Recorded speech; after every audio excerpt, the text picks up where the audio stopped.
Hey everybody, my name is Ken Carey. I was going to deliver this presentation at the Inspired Home Show, but unfortunately we're not going to be able to be there, and no one's going to be able to be there because of the unfortunate incidents. But what I'm going to do is I'm going to deliver this presentation on LinkedIn Live. So if you have any comments, have any questions, please chime in and we'll get back to you on it. So I hope this brings you value.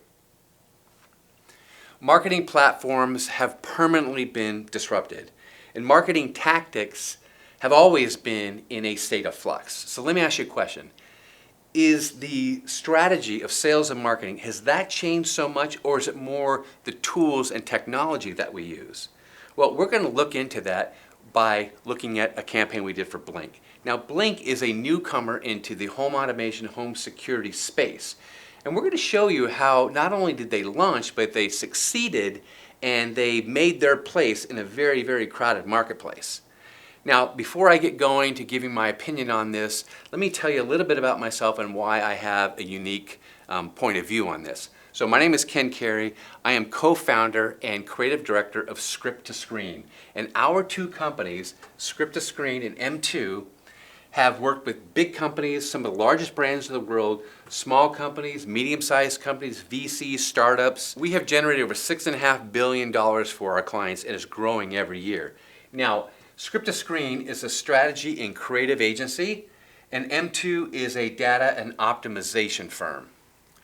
I'm also a best-selling author, have a business podcast called This Works Marketing, and have a business series on LinkedIn.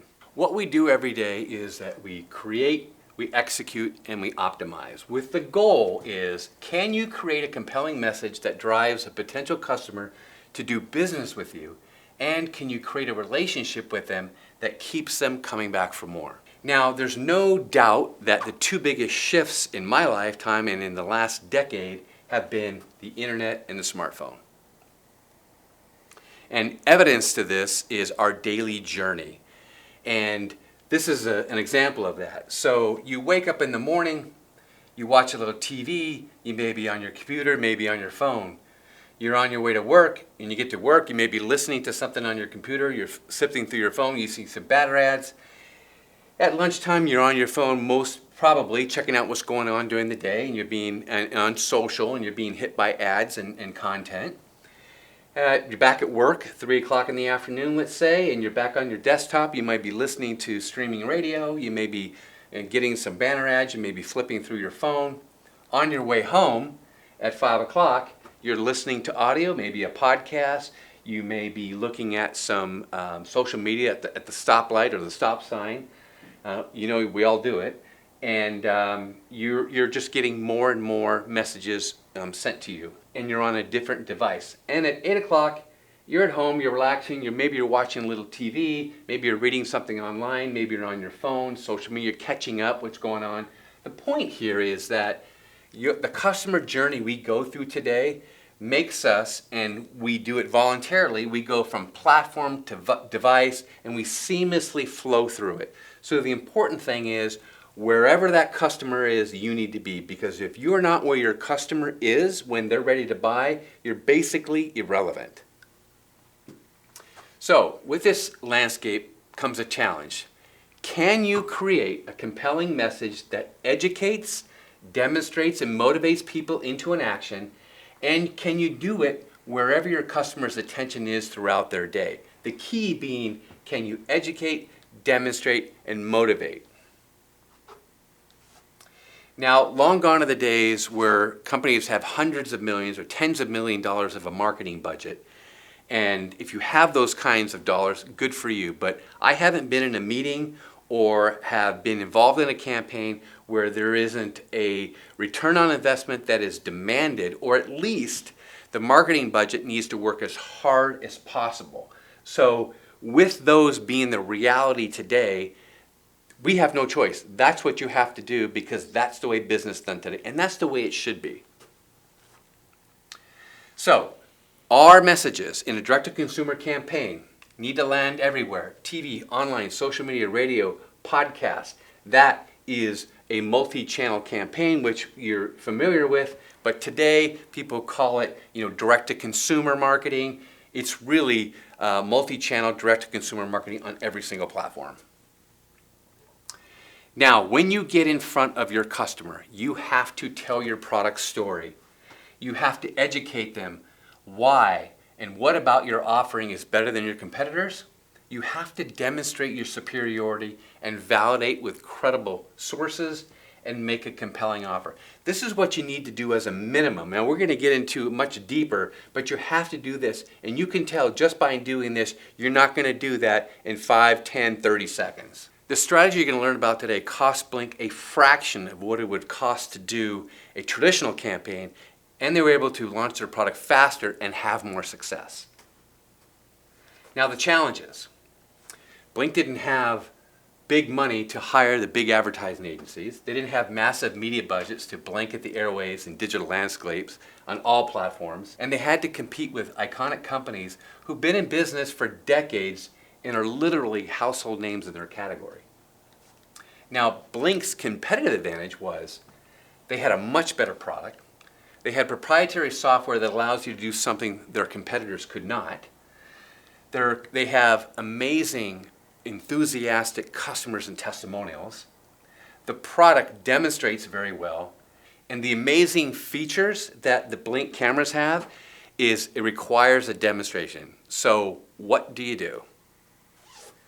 This is the perfect mixture for building a direct-to-consumer channel. It gives you the opportunity to tell your product story so you can clearly and effectively differentiate yourself from your competitors. Also, you create a media and business strategy that allows for an immediate return on investment. So, this is what Blink did. They took on the big boys. They outmaneuvered and outsmarted them. They created an advertising vehicle that recoups marketing dollars immediately, drove sales in all of their other channels, while creating long-term relationships with their customers, giving them the leverage for doing future business. That's what a direct-to-consumer campaign can do, and watch this and you'll see what we did. I love my Blink system because it took me less than 10 minutes to set up. For what I paid for, I got more. It makes it very simple, easy, anybody can do it, and it gives you security. Because I'm gonna tell you, you can't buy peace of mind.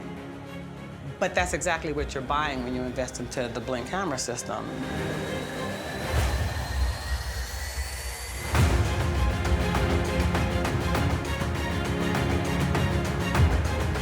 Right now, I'm talking to you through a Blink security camera. And so am I. Amazingly clear, right? Not that distortion or blurriness that you might see with other security cameras. You don't want that. Blink's advanced camera technology was designed by MIT engineering graduates and is the key to wire-free, worry-free performance powered by just 2 standard household AA lithium batteries that last up to 2 years.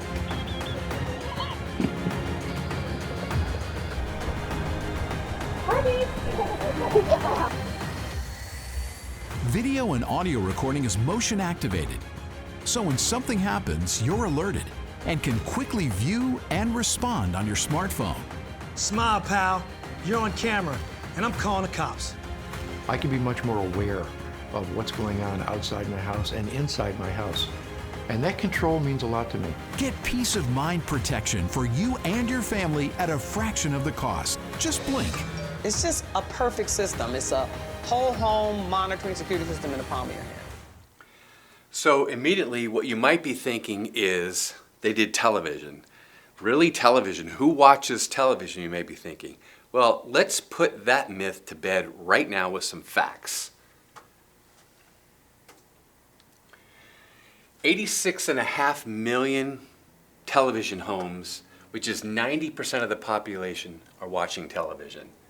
$28 billion are spent on national cable, $12 billion alone in direct-to-consumer advertising, $5 billion in OTT, and 2 out of every 3 people have a telephone or some type of device next to them while they're watching television, ready to do something else. So people are watching TV and they're watching it differently. Now, this is important to understand about a direct-to-consumer campaign compared to what a traditional campaign is. A traditional campaign is a campaign that is measured by gross rating points, reach, frequency, impressions, all that kind of stuff. This is not what you're doing in a direct-to-consumer campaign, but this is what we're doing. We are actually a multi-channel direct-to-consumer campaign based on bottom line results and measuring an immediate ROI. We're measuring that ROI on television, online, retail, and Amazon, because this right here, these two, television and online, are going to give us retail and Amazon lift. And you use that, you attribute that all together, and it works on your media efficiency ratio, getting it up as high as possible. That's what we're trying to do. Business results versus impressions. Okay, so the results of the Blink campaign are pretty impressive, and because we have, confidentiality, and I'm sure you can respect that, I'm just going to go over some, top line results. So, to date, over a year, the campaign has far exceeded any expectation that the company's had. The ROI has exceeded, the awareness of the brand has increased, the retail lift has increased, the sales at Amazon has increased, and the big indicator of a successful campaign is, what are you going to do next? Well, right now we are doing version 2 for Blink, and we're introducing new product extensions for 2020. So if something's working, obviously you're going to keep doing it over and over again. So it's been very successful. Now, to have this kind of success, as I've said earlier, it's not about having and finding customers on television alone. It's about finding them wherever they are, on whatever device they're using, which is, in essence, a multi-channel campaign. But, it's just about being able to tell that story, where that customer is, and all the things we're going to get into is what's really, really important and why this method works. Okay, so the foundation for success for a proven successful direct-to-consumer multi-channel campaign are what I'm going to go through right here. And I'm not going to get into too much detail because we'll get into detail later. But you need to craft a message. You have to have the infrastructure that is going to allow you to specifically design a way to optimize the entire format. You have to have the right media team. One that has a sophisticated media plan that tests, refines, and scales only when the media results are positive. You have to have digital and social. You have to have numerous assets with the same messaging, and you have to keep turning that content over and over and over again. You have to have attribution expertise. Someone who, or a team member, or in this case, a team member at M2, we could take all this information and do attribution to give you an idea what's working, what's not, and where to make some changes. And then once you have that, how do you take that information and optimize? So this is really what it's all about. It's this pillars of what you need to do to make a direct-to-consumer campaign successful. The teams that were responsible for this and are responsible for it are Script-to-Screen, M2, Housewares, and Digital Target. I'm going to go in a little bit into what they have done, but this is the messaging, this is the data and optimization, this is the television media, and this is the digital media. So, what's different about what we're doing? The traditional, and we just talk about sales funnel here, the traditional way of doing an advertising campaign, a marketing campaign, is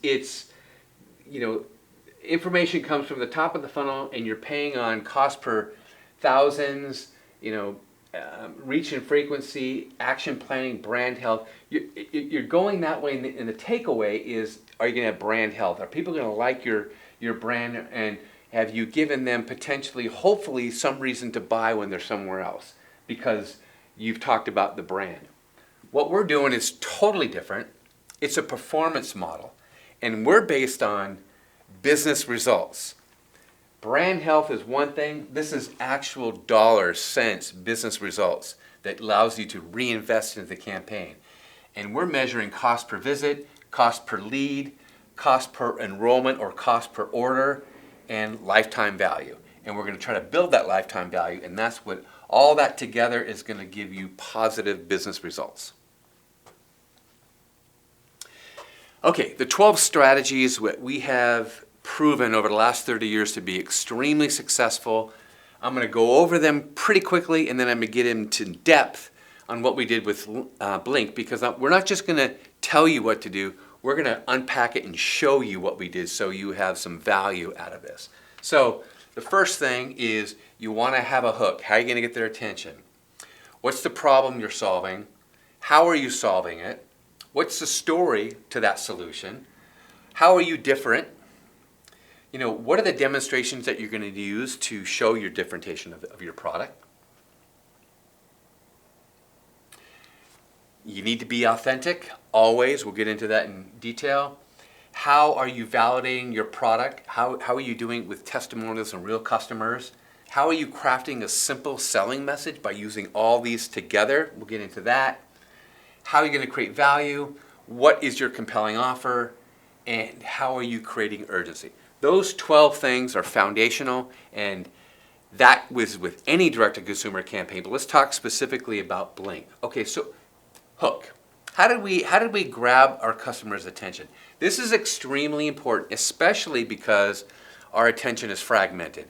You know, we're flipping through our phones so quick, we're flipping through TV so quick. You better get their attention pretty fast. So what we did is we showed immediate evidence of what the product promised, and that is that image of something coming through an outdoor or an indoor camera where somebody can get that on their phone and understand, you know, I can see what's happening at my home when I'm somewhere totally different. We used short sound bites from testimonials that give, you know, very benefit-driven concepts that are going to attract people to what you're selling, and it's going to keep them around. And we used a very quick explanation of what the product offering is. So in other words, if I'm only going to stick around for a few minutes, I want to know what this product does, how does it work, do people like it, and what's my offer. If I can put that together really, really quick, I have a great shot at getting a customer at the very beginning of it, okay? But you got to get their attention first. The problem. What's the problem we're solving? So in any direct-to-consumer campaign, you can't just push out a product and say buy it. You have to expose the problem. What's the pain point that customers are having? And of course you find that information out through research, but we knew that the pain point was people didn't have a reasonable solution for a complete home monitoring system. People did not want to be locked into contracts and monthly subscriptions because that gets expensive. And they didn't want something that was difficult. They wanted an easy solution. They wanted something that was reliable. Those were pain points that was keeping them from maybe getting into the home security, home automation business or space. So knowing those are their problems, we need to give solutions to those. Right off the bat, we got to solve that right away. And we're doing that by showing it's a complete video home monitoring system at the touch of your finger. So complete home monitoring, very easy touch of your finger, that's a great solution. No monthly fees or subscriptions. We're addressing that one pain point that they have right off the bat. Easy setup, wireless connection and operation from your phone. Another one, people want easy. So we addressed that, and the Blink product had easy built into it, so that was great. But address that pain point that they're having. And then the other fact was people wanted reliability, so we gave them reliability with a 2-year battery life and battery reliability. Because when you say wireless, immediately we know from research that people start thinking, well, how long is this going to last? Is my camera going to go out in the middle of the day, middle of the night when I really need it? No. There's 2-year reliability, and there's a special way how they went about it, and that's going to be really important coming up. The story. Everybody loves a story. One of the best ways to get people's attention is to tell them a story. Well, the story we're telling is how this Blink software came about. It's actually one of the co-founders is an MIT educated engineer, and they figured out how can we make the software work on 2 AA batteries, which gave them 2 years of reliability. Just that fact alone and telling the story that real smart people did it got people over the hump of this may not, you know, if they're thinking it's not that special, this got them over the hump really quickly. How are you different? Differentiation. You know, what is it that is unique about what we're offering that separates us from the competition? Really, really important. You can't be another Me Too. And I know that sounds cliche, but if you look like somebody else and you act like somebody else and sound like somebody else, people are going to think you're not any different. So this is your opportunity to really differentiate, and you need to take some time to do that. Again, one of the great benefits of direct-to-consumer marketing. So, it's a home wireless monitoring system inside and out. That's different. Two-way audio communication. That's really important because people can talk to the camera, and you, on your phone, you can talk to somebody through the camera who, let's say someone's at your door and you didn't know who they were. You have that two-way communication. The cameras are waterproof, and it has the 2 years of continuous operation. Huge points of difference. Now that you have these, how are you going to demonstrate it? You can't just talk about what you do. You have to demonstrate what you do. You have to give the consumer the understanding and so they can see what's happening. And that's the beautiful thing about this medium is you have the visual capabilities to tell that story, to show demonstrations, and they can see it right before their eyes. So that's really an important part. So when we demonstrated, we didn't try to get too fancy. We just were very matter of fact, right to the camera, very specific, didn't try to do anything that was, too, high creative, if you will. Although the show looked fantastic and there's some very creative elements, but we wanted to have a very, very straightforward selling message, which was really important. People just want to know. Just tell me what your product does and why it's going to be good for me, and I'm fine with that. Don't try to smoke screen it with creative whiz bang. Live action, animated, integrated together to fully explain how the system works. Now this is important because when you think about wireless, it's kind of hard to grasp, hard to visualize what that means. So we had to use graphics to show where the wireless message went around the whole house and where the cameras cover your whole property. And because we did that with graphics and animation, when somebody was watching the show, it demonstrated exactly the coverage that they're getting, which is what they want to know. So you can't just say we have whole house coverage. You got to show really what that means. Now, real customers showing how they use the Blink system in their home. Now that's really important. A demonstration is also when somebody can pick up their phone or pick up something and say, this is how it works. This is how it works in my life. When I want to see my camera in my garage, I push this button, boom, and my camera comes up in my garage. Showing the consumer on the other side of the television, that's how easy it is demonstrating it, because when you do that, they look at it and go, well, that's easy, I can do that. And that's why it's important to demonstrate that with real people who bought the product. Being authentic. Now, authenticity is a really big thing, especially today, where people can say things or they can promise things or something comes from behind and haunts them. You have to be authentic. You have to really, connect with the consumer in that authentic way. When people get a little suspicious and they don't think you're authentic, they don't think you're telling the real truth, or they think you've got something to hide, they shut down. They're out. So do everything you can to be super, super authentic. And part of that is only using real customers and experiences, no paid actors, nothing like that. No over-the-top anything. We don't yell and sell. You can't go over the top. Again, it goes back to that presentation of being straight and direct. And like I said, somebody thinks you're not authentic, they're gone. Testimonials. Now this is kind of part of that, but it's another layer of authenticity. Only use customers that have used the product and service, that can speak from the heart, that they can tell you exactly what the product has done for them. And we always say, your best customer can sell way better than you can. They'll tell everybody why they love something, and that's mostly more important to other people. When I get it from somebody else, it has a little bit more credibility. So leverage that. They sell much better than you can. Content and context, meaning, I'll go back to that example with the phone. When I'm showing, if I'm talking about how easy the phone is to manage my cameras on Blink, the context is I can actually see it happen. So you see it in their home, you see it in their life, and you're not trying to just talk about something and hopefully somebody can get an image of what you're talking about. You have to put the content that you're talking about in context of how it fits into their life. And you only want to show the audience, your target audience in the show from the get-go. You want to, we call it fishing where the fish are. Deal with your core audience first and make those testimonials look like that audience that you're selling to. Your hosts should look like that audience you're selling to so they feel comfortable. But you could also sprinkle in a little bit of a new audience, which may be younger. You want to do that. You can sprinkle that in, but stay true to your core audience.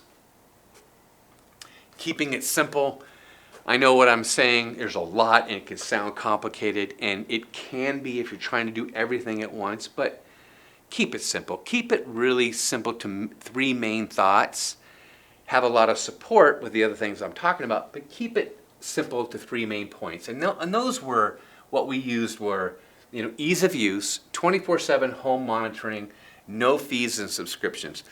That's what we pounded over and over and over again. We kept that as a simple message. Now, everything else we talked about supported that, but at the end of the day, if I knew that it was super easy to use, I can use it 24/7, and I don't have to pay fees and subscriptions, I'm in. I don't need to know much more than that. Never present any technical details. When you start getting technical with people, they're out, they don't understand, and that goes back to keeping it simple and not confusing people. So stay away from technical details as much as possible. Minimize the talking. Show everything. Don't let somebody ramble on talking about something. Don't let your host ramble on and talk. Show everything that you're talking about. As a matter of fact, that's the medium that you're in, so maximize it. And just because you're on television doesn't mean you can put someone on TV and let them ramble. You gotta let them talk a little bit and then show exactly what you're trying to communicate. So now we're at creating value. So this is really important. Creating value is important because you have to convince somebody why it's worth their hard-earned money. Okay? And if you do that, you're going to get them to lean in and consider your product or your service. So how do you do that? You compare it to the competitive foil, which they have contracts and wires and all that kind of stuff. When you compare that, you're creating value for yourself. You accentuate that one main pain point of monthly fees. If you can take that away from them, you're creating value. And when you talk about security for your home and family, that's priceless. So that's obviously value. So now I understand at this point in the presentation that there's value being created that I didn't think of, and sometimes people aren't thinking about those points of value, so you have to bring it to their attention. Now, once you have your value, you have to make a compelling offer. Just because you have a value statement, that's not enough. You have to make it so compelling they need to take action on this now. And how you do that is you make a price point that is specific to the direct-to-consumer campaign that you're running across all channels and platforms. You can't get this price or offering anywhere else. You offer a money-back guarantee, and you offer both indoor and outdoor cameras, not just one or the other. That's a compelling offer. Finally, you got to get that person off the fence. You got to get them to push the button to add to cart, pick up the phone to call somebody, and you do that by creating urgency. And one of the a few of the best tactics for urgency are free shipping. They're available in easy payment options, and we'll even take a payment off if you order today, which is an urgency tactic.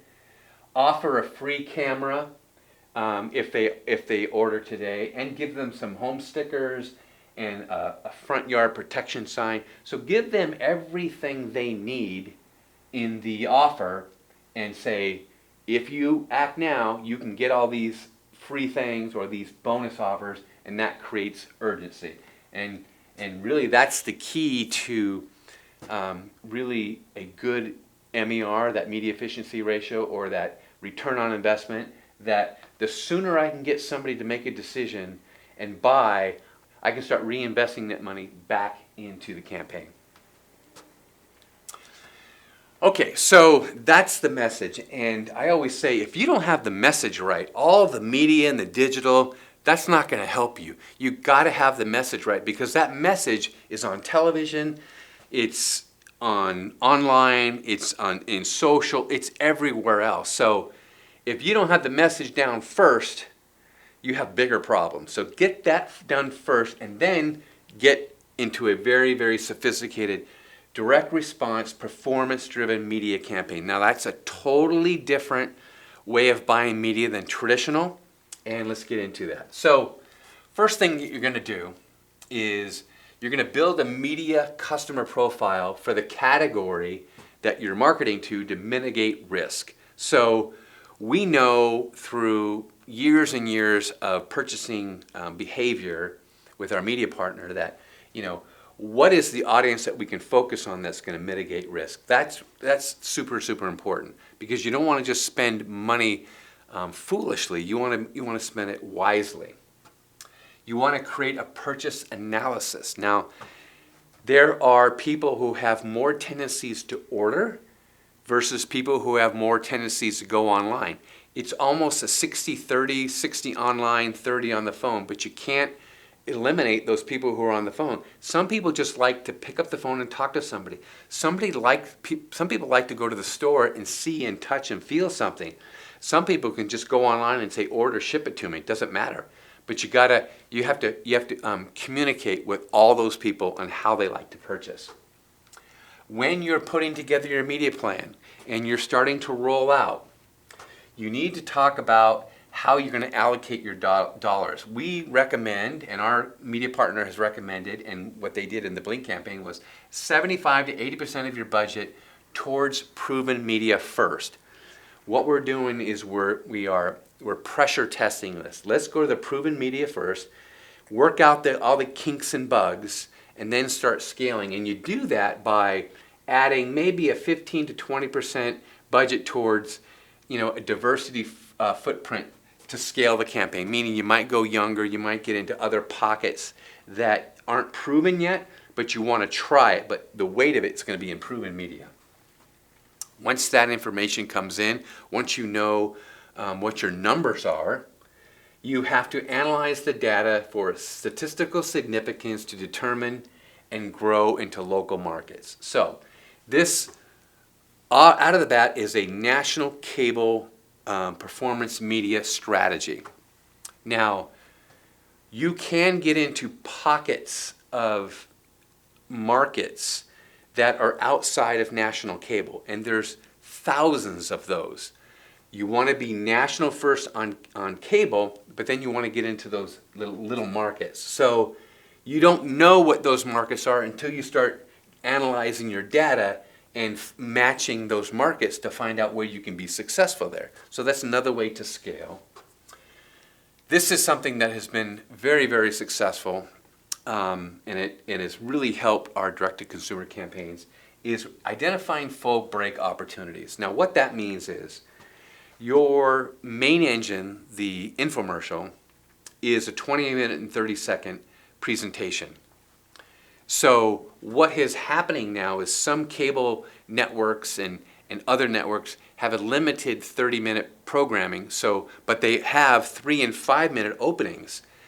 You want to identify where those 3 and 5 minute openings are specifically to your market, and you want to create a 3 to 5 minute message out of the main message to get in those other markets, to get in those other pockets.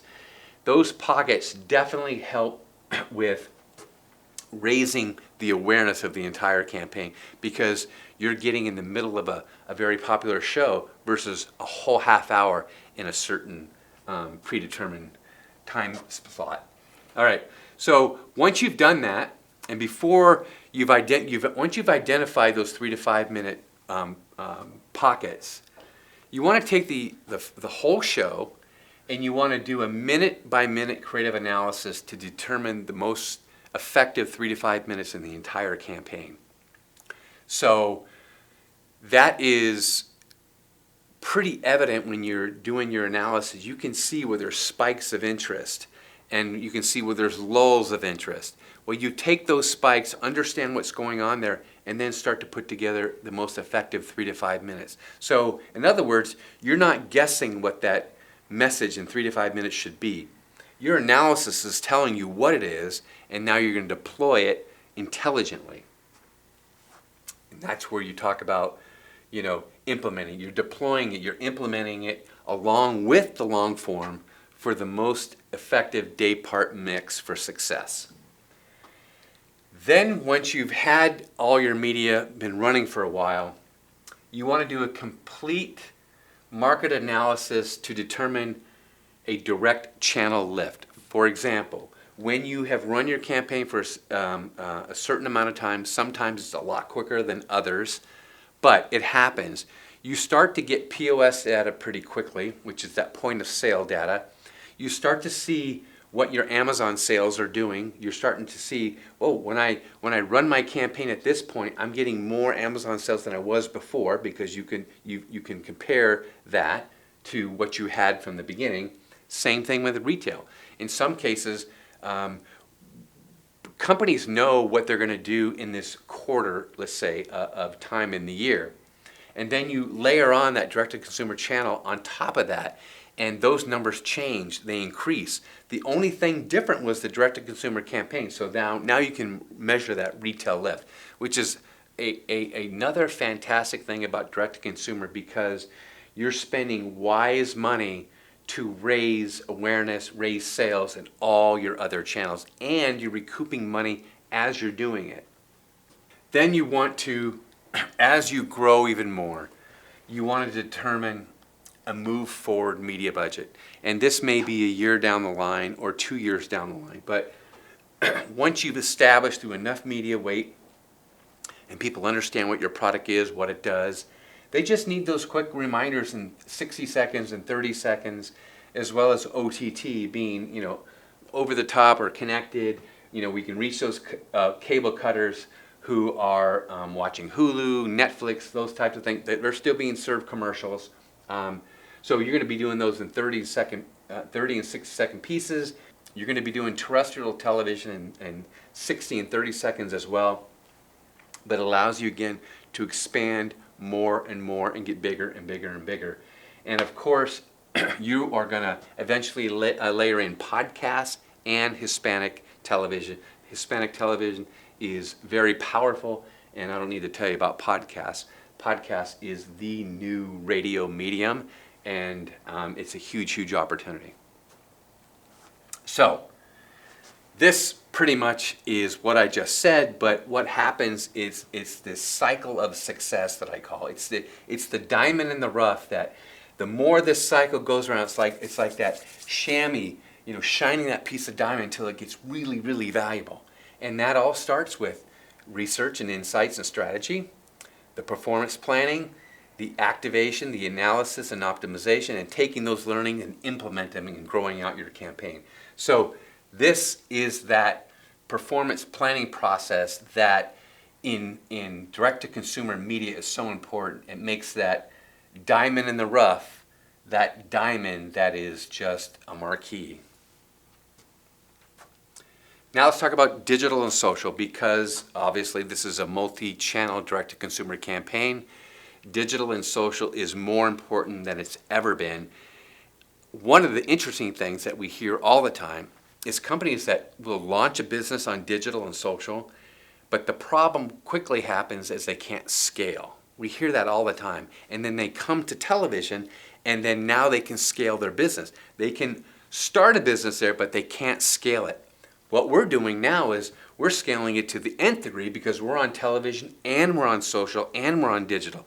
But you have to be very specific about that. You're doing digital ads, social ads, shopping ads, trademark search, remarketing, and these are just a couple of shots of what the creative has been in those channels, just to give you an idea of whether you have, if pets are your thing, we hit you there with a pet video.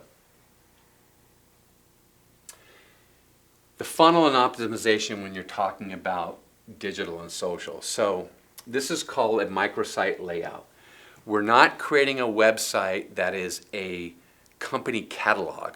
We're creating a very specific microsite that is doing one thing and one thing only, getting customers through this funnel to make a purchase. So we're going to go talk about the features and benefits, the ease of use, the reviews, the video content, and the unique product offering. But the first page above the fold is going to be, here's what the product offering is, here's how it works in the video. I'm going to give you a little bit more information demonstration-wise, like I told you about earlier, why the demonstrations are important, layering graphics on top of it. We're going to give you some reviews. We're going to show you and remind you how easy it is, and then we're going to take you right into a sales funnel to make a purchase. You don't need to know anything more than just that. And then what's the main offer I'm making today? And this is an extremely important part to a digital and social campaign, because as you know, you're clicking in a link and it's taking you somewhere to do something. And you only want them going down one hallway where there's one door to make a purchase. Once you've made the purchase, once somebody has decided they want the TV offer, in order to get a higher MER, outside of just selling more of the same television offer, you have to have a really robust upsell strategy. And what that means is we're going to bundle cameras and batteries and things. We're going to put things together that you may not be thinking that you wanted. Therefore, we can get a $249 offer up to $349, because we're going to give them so many more things at such a great price, but we're really going to try to get that average order value up. And we're going to be aggressive about that, but we're not going to be pesty about it. We want to offer value, but we also want to get that average order value up. And that's really, really important. And these types of funnels have been tested, pressure tested, to know where that comfort level is with your customer and what they're willing to spend. So that's all been predetermined. And when you get that working, on all cylinders, it takes that average order value up, which overall helps your MER. Of course, audience targeting is extremely important in digital and in social. So we focus specifically on pet owners, frequent travelers, new homeowners, owners of business and homes, and technology adopters. That's how we started the targeting process for the digital and social customer. And then we continue to refine from there. But you have to start somewhere, and that's kind of where we started. Spend distribution is really, really important. So we know that we're going to do 70% of the spend is going to be in digital, 30% is going to be in television, which is OTT, which I talked about before. Now, OTT is not where it is right now. There is a lot of talk about, well, we need to get younger. We need to get on OTT. We need to get to those cable cutters. It's not a proven return on investment yet. It's growing, but it's not there yet. But you have to be there. So that's why we allocate budget to that. But the majority of it is on digital in all the places you'd expect. This is really important, and this gets overlooked so many times. One of the reasons that the digital and social campaign was so successful for Blink is because we had constant creative. So what does that mean? That means, and we've all been there, we've seen something, a digital ad or a social ad, and we've seen the same thing over and over and over again. We call that ad fatigue. We want to keep that ad fatigue out of the system. So what do? We continue to create new creative all the time. Just in the Blink campaign alone, we had over 300 different creatives throughout the year. That's a lot of content, but we're trying to maximize what's happening. Do we go after, in the summertime, do we go after people who are vacationing? And do we kind of bring up that pain point in a banner ad, like if you're vacationing and someone's breaking into your house, you need Blink to make you feel safe and secure. So that makes people move. If you're at work and you see your little dog ripping up your couch, but you're at work and you can see that, you can go home and take care of that problem instead of coming home and it being a bigger problem. So those are pain points that we know people have. There's holiday offers, stocking stuffers, thanking people for coming over for Thanksgiving. You know, everyone's coming over and, you know, have your Blink system. So we're using seasonal, we're using events, holidays, and what people do, and constantly changing that creative.